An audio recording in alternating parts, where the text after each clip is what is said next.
After 30 years, I finally exposed my stepsister who made my life hell. Now my family knows the truth. So I'm 40 now, married with two awesome daughters, and life's not bad. I'm a lawyer and things are pretty chill these days. But man, growing up, it was pure hell. My stepsister made sure of that. I'm not even exaggerating. To this day, I call her the devil, because honestly, there's no other word that fits better. Let me give you some backstory. My dad died when I was about 6, and it was just me, my older brother, and younger brother with my mom. We were getting by, you know? Things weren't great, but we had each other. Then my mom remarried when I was around 7 or 8. My stepdad, who seemed decent at first, came into the picture, and with him came her, my stepsister, the devil herself. She was the same age as me, and from day one, it was clear she hated us. I didn't get it at the time, but looking back, I think she thought we were invading her space, like we were taking away her dad's attention. So she made it her personal mission to turn my life upside down. She played all these mind games and lied constantly. But the thing is, in public, she acted like the sweetest, most innocent girl ever. Like, people legit thought she was an angel. But behind closed doors, that's where the real her came out. It wasn't even subtle. She'd make stuff up, tell my stepdad and my mom all kinds of lies about me and my brothers. Like, she once told them I stole money from her purse. It was a straight-up lie. I didn't even know where she kept her purse. But they believed her. And that's just one example. I'm talking about years of this kind of stuff. And the worst part, my stepdad ate it up. He believed every word she said, like she could do no wrong. And my mom, she went along with it because, I guess, she wanted to keep the peace or whatever. So there I was, stuck in this house where I was the constant bad guy. I didn't even understand why I was being treated so differently. It wasn't like I was a troublemaker or anything. In fact, I was the opposite. I kept my head down, did what I was told, but nothing was ever good enough. My brothers got allowances. They were allowed to go out with friends, have part-time jobs, all that normal stuff. Me? I got nothing. No allowance, no permission to go anywhere, no job, no nothing. I'll never forget the time when everyone started getting cell phones. It was the 90s, so they were a big deal back then. Everyone in my school had one, even my brothers eventually got them. But me? Nope, not allowed. My stepdad said I didn't deserve one, whatever that means. I had to use the landline like it was the Stone Age, and if I wanted to make plans with friends, I had to sneak around just to avoid getting in trouble. Speaking of sneaking around, that was basically my life. If I ever wanted to go anywhere, I had to plan it like a prison break. I knew that if I asked to go out, the answer would be a hard no. No reason, just no. Meanwhile, my brothers got to do all the stuff I wanted to do. Weekend trips, parties, hanging out with friends after school. I wasn't even allowed to invite people over to our house because, according to my stepdad, I was irresponsible. One of the most messed up things, though, was how I wasn't allowed to work. My friends were getting part-time jobs, making a bit of money, getting some independence. Not me. When I asked why, they told me it was dangerous for me to have money. Dangerous? What does that even mean? But of course, they never bothered to explain. I had no choice but to rely on whatever scraps they gave me, which wasn't much. Fast forward a few years and I'm in college. I managed to get a scholarship, thank God, but I still needed to work to cover my expenses. And I was lucky enough to get an internship with this big shot lawyer. The guy was a genius, but cheap as hell. So while I was getting great experience, I wasn't getting paid enough to cover rent, food, or anything else. I was struggling, big time. Now you'd think my parents would help me out, right? I mean, I was working hard, doing everything I could to make something of myself. But nope. Every time I asked for any kind of support, it turned into a huge fight. My stepdad would say I wasn't working hard enough, that I was lazy and entitled. Lazy? I was busting my ass trying to keep up with school, my internship, and just surviving. But nothing I did was ever enough for him. Meanwhile, the devil was living like royalty. She got everything handed to her on a silver platter. New clothes, trips abroad, a brand new car when she graduated high school, you name it. I remember when she got that car. She had barely passed her driving test. But my stepdad bought her this shiny new ride like she was the Queen of England. I was furious. But what could I do? I wasn't even allowed to drive the family car to get to my internship. I had to beg friends for rides just to get to work. I'll never forget the day I finally saved up enough money to buy a car. It was nothing fancy, but it was mine. I was so proud of myself. I thought maybe, just maybe, my stepdad would see that I was responsible, that I was capable of doing something good. But you know what he said when I pulled up to the house with it? He told me I couldn't park it in our driveway. He said I didn't deserve to have a car, so I had to park it at my friend's place down the street. I was furious, but again, what could I do? I wasn't even living in a place where I had any real say in my own life. The devil, of course, loved every minute of it. She'd smirk at me from across the room like she knew she had the upper hand. And I guess, in a way, she did. She had my stepdad wrapped around her finger, and my mom was too scared to stand up to him, so I was left out in the cold. It's funny. People think growing up in a blended family is like some cheesy sitcom where everyone becomes best friends. But for me, it was a nightmare. It's not like I didn't try to stand up for myself. I did. But every time I confronted my stepdad about how unfair things were, it just made everything worse. He'd lecture me for hours about how ungrateful I was, how I didn't appreciate the sacrifices he made for me and my brothers. Meanwhile, the devil just kept on lying, kept on manipulating, and I kept getting the short end of the stick. By the time I was halfway through college, I knew I had to get out of there. The environment was toxic, and I was suffocating. I started looking for other job opportunities, something that paid better than my internship. I finally found a decent paying job at another firm, but when I told my original boss I was leaving, he was pissed. He didn't understand why I couldn't just stick it out, but I had no choice. I needed money and I wasn't getting any support from home. It wasn't long after that I got kicked out of the house.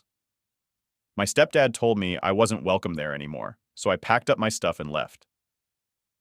I didn't look back. And you know what? Leaving was the best decision I ever made. So after I finally left the house, you'd think things would start getting better, right? Like, getting away from my toxic stepdad and that devil of a stepsister would be the end of all the drama. But nah, it only got worse from there. I guess she wasn't satisfied with just messing up my life at home. She had to ruin everything outside of it too. Let me backtrack a bit. When I started working at my new job, things were finally looking up. I was getting paid decently, had some breathing room financially, and I was excited about the future. I could actually take my girlfriend out on dates, buy my own food, pay my own rent. Stuff that sounds normal, but it felt like a luxury after the way I grew up. I thought I was done with all that family drama, but of course the devil wasn't done with me. She had this weird obsession with making sure I never had it good. It was like, the moment I started doing better for myself, she had to find some way to drag me down. One day, out of nowhere, my mom calls me. Now, I wasn't really on speaking terms with her at that point because of everything that had happened, but she sounded desperate. So I answered. She tells me my stepsister's been telling the whole family that I abandoned them, that I'm some kind of ungrateful jerk who turned my back on them after they raised me. And apparently she was making it sound like I left her and my stepdad in some kind of financial crisis. I couldn't believe it. Here I was, just trying to live my life, and this girl was out there telling people I'd abandoned the family, like I hadn't been treated like trash for years. And worse, she'd convinced most of the extended family that I was the villain in this whole situation. It didn't take long for the phone calls to start coming in. First, it was an aunt I hadn't talked to in years, asking me why I was being so heartless. Then it was my stepdad's brother. This guy was furious, telling me I was a disgrace and that I needed to do the right thing and come back to the family. Like, what even was the right thing? Going back to be treated like dirt all over again? Every time I tried to explain my side of things, it was like talking to a wall. No one wanted to hear it. The devil had already gotten to them, and they believed everything she said. It was like she had this power over people. She could manipulate them so easily, like they didn't even bother to question her lies. Meanwhile, I was stuck trying to defend myself, and no one cared. At work, things were going fine, but I couldn't shake the constant stress from all the family drama. It was like this cloud hanging over me, and no matter how much I tried to focus on my job or my relationship, it was always there in the background, messing with my head. Every day, I'd get another call or text from a relative, guilt-tripping me about family values and how I needed to make amends. But amends for what? For standing up for myself, for leaving a toxic situation. One time, my cousin called me, someone I was actually close to growing up. I thought maybe he'd be different, that he'd hear me out. But nope, same story. He started going off about how I was tearing the family apart, how my stepdad and stepsister were struggling, and I was just sitting back, letting it happen. He made it sound like they were on the verge of losing the house or something. I wasn't going to let that one slide, though. So I called my mom to get the real story. I asked her straight up if they were having money problems. She hesitated, which was weird because my mom was always straightforward about stuff like that. Then she admitted that, no, they weren't struggling at all. In fact, my stepdad had just bought himself a new boat. A boat! And here was my stepsister, spreading rumors that they were barely getting by. At that point, I realized this wasn't just about me leaving home. This was about control. The devil couldn't stand the fact that I had gotten out, that I was finally doing okay on my own. She needed to keep me under her thumb, And the only way she knew how to do that was through lies and manipulation. She wasn't just lying to my family, she was lying to everyone around her, trying to make herself look like the victim while making me out to be the bad guy. The worst part was how she'd go out of her way to make me look like a failure. She'd tell everyone that I was struggling in my job, that I wasn't making any money, that my relationship was falling apart. None of it was true, but that didn't stop her. She needed everyone to believe that I was doing worse than her, because in her twisted mind, if I was suffering, she was winning. And of course, she wasn't satisfied with just turning the family against me. She had to take it even further. I started hearing rumors about myself at work. People would come up to me saying they'd heard I was irresponsible, that I didn't take my job seriously, that I was causing trouble outside of work. It didn't take long for me to figure out where these rumors were coming from. The devil had found out where I was working, and she started spreading lies about me to my coworkers. It's like she had no limits. She would do anything to ruin my life, even if it meant getting involved with my career. It was unreal. I had to work twice as hard to prove myself at the firm, just to shut down the rumors before they could affect my job. Every day was like walking on eggshells, wondering when the next lie was going to come out, wondering who was going to hear it and believe it. I remember one day my boss pulled me into his office. He said he'd heard some concerning things and wanted to know if everything was all right. I had to sit there and explain the whole family situation to him, and I could tell he didn't fully believe me. I mean, who would? It sounded insane. My stepsister was out there spreading lies about me to anyone who would listen, and I had to sit there, defending myself over stuff that never even happened. After that, I realized I had two choices. Either I could keep fighting every lie that came my way, or I could just let it go. I was exhausted from all the drama, and the more I fought back, the worse it seemed to get. So I decided to take a step back. I stopped trying to defend myself to the family. I stopped explaining myself. Let them believe whatever they wanted to believe. At the end of the day, I knew the truth, and that's all that mattered. But the thing is, it didn't stop hurting. No matter how much I tried to distance myself from it all, it still got to me.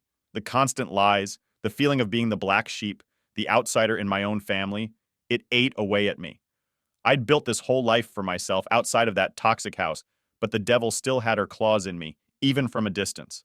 And that's when I knew this wasn't just about me leaving. She wasn't going to stop until she had completely ruined me. And if I wasn't careful, she was going to succeed. By the time I thought I had some peace in my life, things took a sharp turn into complete madness. It wasn't enough for my stepsister to just make things difficult for me at work and with the family. No, she had to take it to the next level. And this time, it got real ugly. Out of nowhere, I started hearing rumors, nasty ones, stuff that would make anyone's blood boil. And not just the usual lies about me being irresponsible or a bad son. No, she went way beyond that. Suddenly, people were whispering that I was dangerous, that I had done things, disgusting things. You can probably guess where this is going, but I'll spell it out because it's still surreal to me. One day, my phone started blowing up with texts from some extended family members, people I hadn't spoken to in years. At first, I thought it was just the usual family nonsense, but the messages got more and more intense. It wasn't your typical, "Why don't you come to the family dinner?" or "You should really reach out to your mom more." These were messages accusing me of the worst kind of stuff. My cousin, someone I'd barely interacted with growing up, was accusing me of molesting her when we were kids. Yeah, you read that right. She said I had done things to her 20 years ago, and now she was suddenly telling the whole family about it. I was in shock. Like, I literally didn't even know how to respond. It felt like I was hit with something I couldn't even process. And of course, she wasn't the only one. The devil, my stepsister, had apparently been whispering in everyone's ear, saying that I had abused multiple family members when we were younger. One of her biggest lies was that I had also molested another cousin, and even implied that I might be a danger to my own daughters. Now imagine getting messages from family members who believe this kind of garbage. One of my uncles, the father of one of the cousins I supposedly hurt, was ready to come after me. He was that angry, and who could blame him? If someone told you that one of your family members had been harming your kid for years, wouldn't you go ballistic too? The fact that he believed it so easily just added another level of messed up to the whole situation.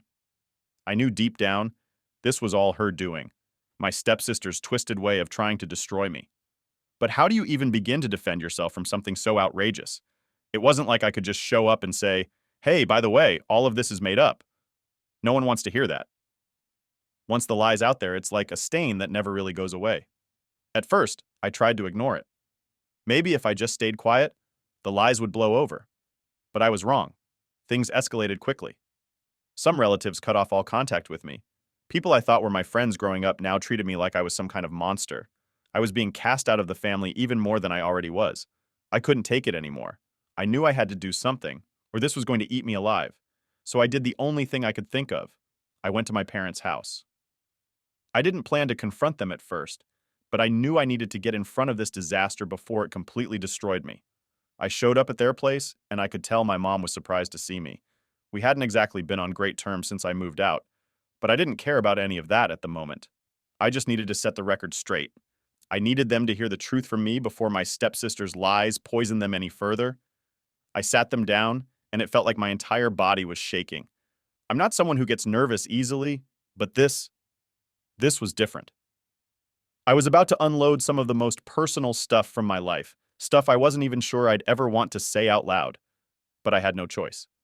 I told them everything. I started with my stepsister's accusations, how she was spreading these sick rumors that I had hurt our cousins. I made sure they knew it was all lies. Then I went deeper. I told them about the stuff from my past that could have been twisted against me. I talked about things I never thought I'd have to explain to my parents, like how years ago, one of the cousins my stepsister mentioned wasn't even related to us at the time. We'd kissed when we were teenagers, before we even knew we were cousins. And it was something innocent, something that never went beyond that. I also told them other things I thought might come up, like how I experimented with weed back when I was younger. Now, that might sound like nothing, but my parents are super religious. I'm talking hardcore, ultra-conservative. So even saying the word weed in front of them was like dropping a grenade. But I knew I had to do it, because I didn't want my stepsister to use anything against me. I figured if I was honest about everything, she'd have no weapons left. It was tough. My parents just sat there, stunned. My mom didn't know what to say. My stepdad, surprisingly, wasn't yelling for once, which kind of freaked me out, to be honest. He's usually the first one to start throwing accusations around. But in that moment, they actually listened. By the end of it, I felt like I'd just run a marathon. I was exhausted, physically and mentally, but I could see a change in them. For the first time in, I don't even know how long, they actually seemed to believe me. I could tell they were starting to question everything my stepsister had told them over the years. I didn't get any apologies or anything like that, not yet, but I could see that something had shifted. That night, after I left their house, I crashed hard. The emotional weight of everything was too much. The stress had taken its toll on me, and a couple days later, I ended up in the hospital with pancreatitis. It was scary, but looking back, I think it was just my body saying, enough is enough. But the truth is, I wasn't done yet. I knew there was still a long road ahead, and I wasn't going to let her win. She might have thought she could ruin me, but for the first time, I realized that I had the power to fight back. So after that mess with my stepsister spreading lies and my hospital scare, I realized something important. If I kept trying to fight her directly, she'd just keep finding new ways to drag me down. It was like dealing with a snake. The more you try to grab it, the more it slithers away, making things worse. I needed a different approach. I didn't need to fight her anymore. I just needed to let her self-destruct. I started talking with my brothers and even my half-brothers. We'd all had our share of problems with her over the years, but most of them weren't as directly targeted as I was. Still, they knew what kind of person she was. We came up with a plan, and it wasn't some grand scheme or anything like that. It was actually pretty simple. We were all going to ignore her, like, completely. No engagement, no responses to her texts, no answering her phone calls, nothing. We figured that if she didn't get a reaction from us, she'd eventually slip up on her own. It wasn't easy at first. She kept trying to bait us into reacting. There was this one time she sent this super long text to our family group chat. It was full of her usual lies, like how I was the problem child, and how I'd abandoned the family after all they had done for me. She even tried to turn my own brothers against me, saying stuff like, "You know, deep down he was always selfish." Classic manipulation, right? But here's the thing. None of us took the bait. Not a single response in the group chat. We all just let her rant. You could tell she was expecting someone to jump in and back her up, but when no one did, she got more desperate. It was actually kind of satisfying to see her scrambling to maintain control. The hardest part, though, was staying quiet. Every time she sent some ridiculous message or made some insane claim, I had this urge to defend myself. I wanted to shout from the rooftops how full of crap she was, but I knew that's exactly what she wanted. She fed off drama. She needed me to react. So I kept quiet. And my brothers did too. I'm not going to lie, it was frustrating. For years, I had been the one trying to prove myself, to clear my name, to get people to see the truth. But now, I wasn't saying anything at all. It felt like I was giving her control, when in reality it was the exact opposite. The less I engaged, the more she spiraled. About a month into the whole silent treatment strategy, she started trying new tactics. First, she tried playing the victim card. She texted our mom, saying how we were all ganging up on her, how she felt abandoned by her own family. Then she started messaging my stepdad with the same sob story, saying that she was always the one left out, and how she didn't understand why everyone was treating her like this. Of course, my mom and stepdad bought into it at first. I mean, they'd been buying her act for years, so why would this time be any different? But something had shifted after I laid everything out for them. My stepdad, the same guy who used to scream at me for being ungrateful, actually called me to ask for advice. Can you believe that? He was like, "What should we do? She's making it sound like we're being unfair to her." I told him the truth. She was manipulating them, just like she always had. I explained that if they really wanted to get through this, they had to stop giving her attention. I said, "Look, I know you've spent years trying to keep the peace, but this isn't about peace anymore. This is about control. If you give her an inch, she's going to take a mile." It took some convincing, but they finally agreed to try it out. For the first time in years, they stopped caving to her demands. They stopped responding to her pity parties, and I could tell it was driving her insane. She didn't give up easily, though. That's not her style.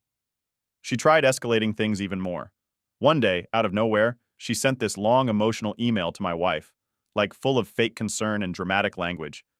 She started going on about how she was worried for our daughters, implying that I wasn't a safe person to have around them. She tried to sound all sympathetic, like she was just being a good sister-in-law, trying to help. It was so obvious what she was doing. She was trying to drive a wedge between me and my wife. Maybe she thought my wife didn't know the real story. Maybe she thought she could convince her that I was this terrible person, and it would mess up my marriage. My wife, though, she's smart. She wasn't falling for any of it. She read the email, showed it to me, and we both laughed at how pathetic it was. Then she did exactly what we'd been doing this whole time. Nothing. No response. No acknowledgement. Just silence. It wasn't long before the rest of the family started catching on. My stepdad's brother, who had been one of her biggest supporters, stopped replying to her texts. My cousins, who had been distant ever since her accusations, started reaching out to me again, asking how I was doing. It was like they were waking up from this spell she'd cast over them. And that's when I knew we were winning. The more we ignored her, the more desperate she got. She was like a balloon, inflating with her own rage, just waiting to pop. Every day that went by without a response was like adding more pressure. I could tell she was on the edge of losing it completely. At family events, we kept the same strategy. If she showed up, we were polite but distant. We didn't engage with her. She'd make these passive-aggressive comments trying to get a rise out of us, but we didn't bite. If she tried to start a conversation, we kept it short and neutral, like we were talking to a stranger. The silent treatment was killing her. I could see it. She couldn't stand not being in control, not being the center of attention. The more we ignored her, the more unhinged she became. She started lashing out in small ways, like posting weird, cryptic messages on social media or sending random texts to people, accusing them of betraying her. But none of it worked. We stayed quiet, and it drove her insane. By the end of that first year, she was barely holding it together. She'd gone from being the family favorite to someone no one wanted to deal with. And the best part? I didn't have to do anything but stay silent. It wasn't over yet, though. I knew she was going to slip up eventually. It was only a matter of time. So fast forward about 2 years into this whole silent treatment strategy. At this point, my stepsister, the devil as I call her, was unraveling, and I could see it happening right in front of me. The more we ignored her, the more desperate she became, and the more mistakes she started making. But none of us expected what was about to happen at my stepbrother's wedding. That's where everything finally blew up. The wedding was a big deal for the family. My stepbrother was getting married, and pretty much the entire extended family was invited. Now, I wasn't really looking forward to seeing my stepsister, but I knew it was unavoidable. We were bound to run into each other. I figured we'd just keep our distance and keep things civil like we'd been doing for the past couple of years. The day of the wedding, I showed up with my wife, and everything seemed fine at first. You know how weddings are. Everyone's happy, catching up, taking pictures, pretending like everything's perfect. But of course, it didn't take long for the devil to try and stir up some drama. I noticed her lurking around, trying to strike up conversations with people, and most of them were giving her the cold shoulder. It was kind of satisfying to see, honestly. After all those years of her manipulating people and being the center of attention, now nobody wanted anything to do with her. But she wasn't going to let it go that easily. About halfway through the reception, she cornered my wife. I didn't see the whole thing go down, but my wife told me about it later. Apparently, the devil had this smug look on her face like she was about to drop some big secret. She leaned in and started whispering all these lies about me, saying I was a danger to our daughters and that my wife should be careful around me. She was trying to plant seeds of doubt, hoping to wreck my marriage. She really thought she was about to pull one over on us. My wife, though, she didn't even flinch. She let her ramble on and then just smiled, walked away, and came straight to me to tell me everything. We both knew it was time to act. The devil had pushed too far, and this was her big mistake. Now here's where things got interesting. I had screenshots of her crazy messages, her lies, all saved up from years of dealing with her nonsense. I hadn't planned on using them at the wedding, but after hearing what she pulled with my wife, I figured it was the perfect time to end this once and for all. So I pulled out my phone, opened up the group chat that included pretty much the entire extended family, and dropped the screenshots. Yep, I exposed her right then and there. The group chat lit up like a Christmas tree. People were shocked, to say the least. She had been playing the victim for so long, and suddenly, there was all this undeniable proof of how manipulative she was. I didn't even have to explain myself. The screenshots spoke for themselves. She had called me a danger to my own kids, spread lies about me molesting our cousins, and tried to ruin my marriage, all in her own words. It didn't take long for the devil to realize what had happened. I saw her checking her phone, and the look on her face was priceless. She went pale, like she knew she was finally caught. But instead of admitting she was wrong or trying to apologize, she did what she always does. She doubled down. She replied in the group chat, trying to gaslight everyone, saying that I was making a big deal out of nothing and that I had always been the dramatic one. You know, classic manipulation. But this time, it didn't work. Nobody bought it. One by one, my cousins, uncles, and even a few of my aunts started calling her out. They were tired of her lies, tired of the way she'd been tearing the family apart for years. It was like the floodgates had opened, and everyone was finally seeing her for who she really was. People who had stayed quiet for so long started sharing their own stories about how she'd manipulated them, lied to them, used them. It was brutal, but honestly, it was long overdue. And just when I thought it couldn't get any crazier, she made another mistake. She texted my wife again, begging her to delete my messages from the group chat and telling her that we should keep this between us. Like, what was she even thinking? My wife immediately screenshotted that text and sent it right back to the group chat for everyone to see. At that point, it was game over. The devil had no more tricks left. She had exposed herself in front of the entire family, and there was no coming back from it. The group chat went dead silent after that. Nobody had anything left to say. It was like we were all processing the fact that after years of being manipulated and lied to, the truth had finally come out. A few days later, my mom called me. She sounded different, like she was still trying to wrap her head around everything that had happened. She said, "I think I've been wrong about you for a long time. I didn't realize how bad things really were." It wasn't exactly an apology, but it was the closest I'd ever get, and honestly, it felt good to finally hear her admit it. But she also asked me something that I still don't know how to answer. She asked, "Do you forgive me? I mean, after 30 years of being the scapegoat, the black sheep, the one everyone blamed for everything, do I forgive her?" It's complicated. I don't think I can just forget everything that happened, but at the same time, I don't want to carry all that anger with me for the rest of my life. The truth is, I don't even know what kind of relationship I want with my family moving forward. They've started seeing me differently, which is a huge shift from the way things used to be. But now I have to figure out how to navigate this new dynamic, and I'm not sure if I want to be close with them or keep my distance like I've been doing for years. What I do know is that for the first time in my life, I feel like I'm in control.